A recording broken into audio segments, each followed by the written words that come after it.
Ya, assalamualaikum warahmatullahi wabarakatuh. Salam sejahtera untuk kita sekalian. Perkenalkan, nama saya Evan Ditimban, Stambuk D1011-18436. Saya mahasiswa Fakultas Hukum Universitas Tadulako. Ya, di sini saya akan menjelaskan materi tentang hukum penataan ruang yang diberikan oleh Bapak Dr. Rahmat Bakri SHMH. Ya, langsung saja kita masuk pada materinya. Jadi yang pertama yang harus kita ketahui, kita berbicara tentang penataan ruang, yaitu pengertian ruang itu sendiri. Ya, jadi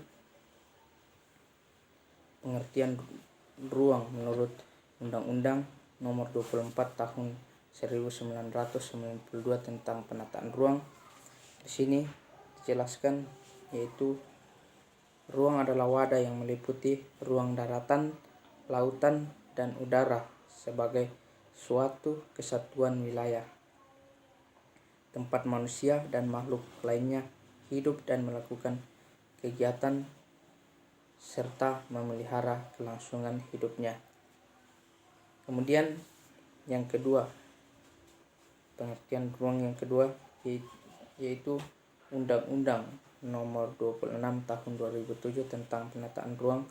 Di sini dijelaskan bahwa ruang adalah wadah yang meliputi ruang darat, laut, dan udara, termasuk ruang di dalam bumi sebagai suatu kesatuan wilayah, tempat manusia dan makhluk hidup melakukan kegiatan dan memelihara kelangsungan hidupnya. Jadi semula ruang itu diartikan sebagai bidang datar dan kemudian berkembang dalam makna 3 dimensi yang disoroti secara vertikal maupun horizontal. Penataan ruang menjangkau 3 dimensi dan terkait dengan berbagai aspek, yaitu dari aspek ekonomi, ekologi, dan sosial budaya. Kemudian kita masuk pada filosofi penataan ruang. Di sini filosofi penataan ruang yaitu ruang wilayah NKRI berciri Nusantara dalam segala dimensi.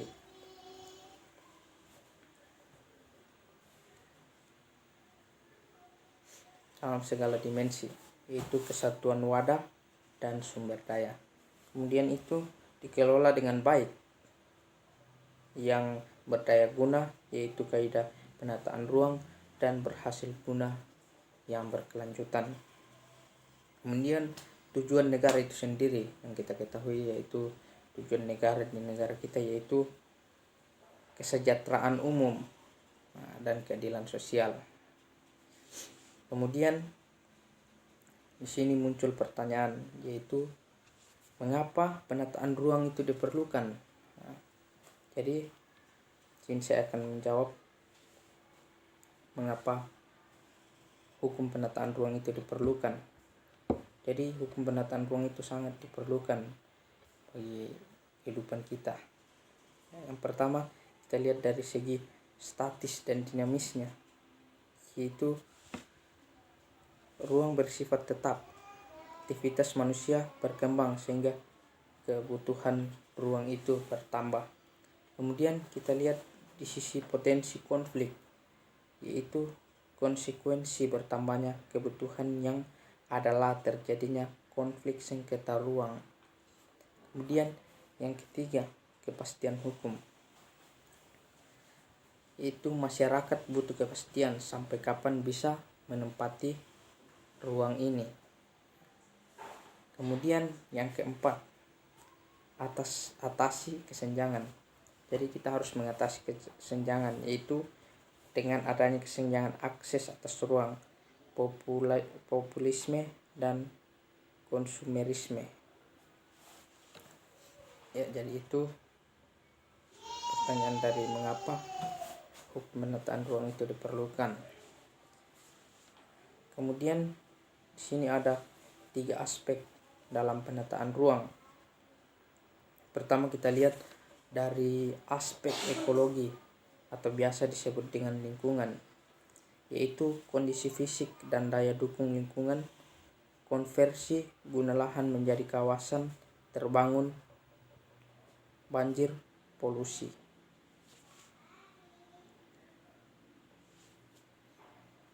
Kemudian dari aspek ekonomi, yaitu kebutuhan ruang untuk menampung penduduk dengan segala aktivitasnya. Kemudian kita lihat pada aspek sosial, yaitu akses terhadap ruang, konflik ruang, dan kerawanan sosial. Kemudian kita lihat lagi, ada 3 aspek dalam perencanaan. 3 aspek ini terdiri dari aspek teknokratis. Jadi aspek teknokratis yaitu proses yang berdimensi teknokratis.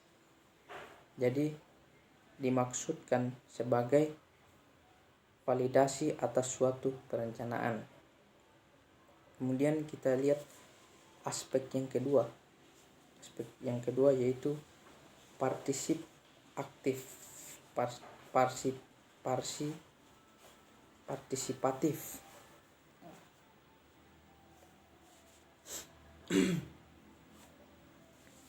Sini yang kedua yaitu aspek partisipatif.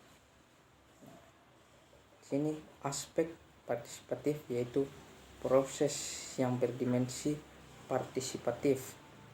Dimaksudkan yaitu sebagai legitimasi atas suatu perencanaan. Kemudian yang ketiga aspek legislatif, yaitu proses yang berdimensi legislatif atau biasa disebut dengan politik. Dimaksudkan sebagai legalitas atas suatu perencanaan. Jadi di sini ada 3 aspek teknokratis sebagai fasilitasi. Sini teknokratis sebagai fasilitasi. Kemudian yang kedua tadi yaitu partisipatif.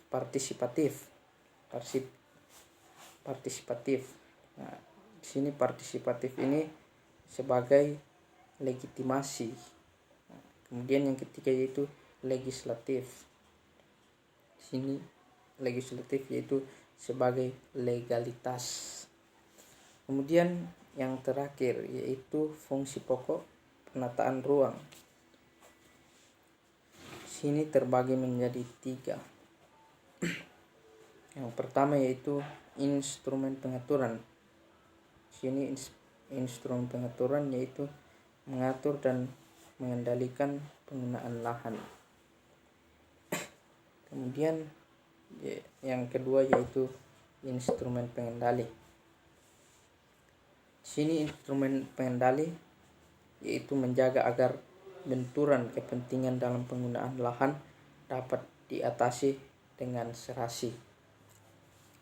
Kemudian yang ketiga yaitu instrumen penjaminan. Sini instrumen penjaminan yaitu meningkatkan kualitas lingkungan baik fisik maupun sosial budaya. Kemudian di sini ada 3 pihak berkepentingan dalam penggunaan ruang. Ya, di sini pihak yang pertama yaitu masyarakat. Di sini masyarakat yaitu masyarakat berpartisipasi dalam penataan ruang dalam Peraturan Presiden nomor 68 tahun 2010 tentang penataan ruang dan tata cara peran masyarakat dalam penataan ruang. Kemudian di sini pihak yang berkepentingan yang kedua yaitu pemerintah. yaitu proyek strategis nasional dan produk kebijakan pada level nasional maupun daerah. Kemudian di sini pihak yang ketiga yaitu dunia usaha.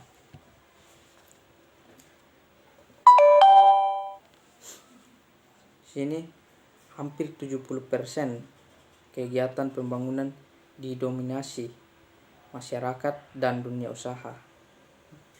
Diperlukan kemitraan dan penataan ruang. Ya, jadi cukup sekian yang dapat saya jelaskan. Kurang dan lebihnya saya mohon dimaafkan. Terima kasih.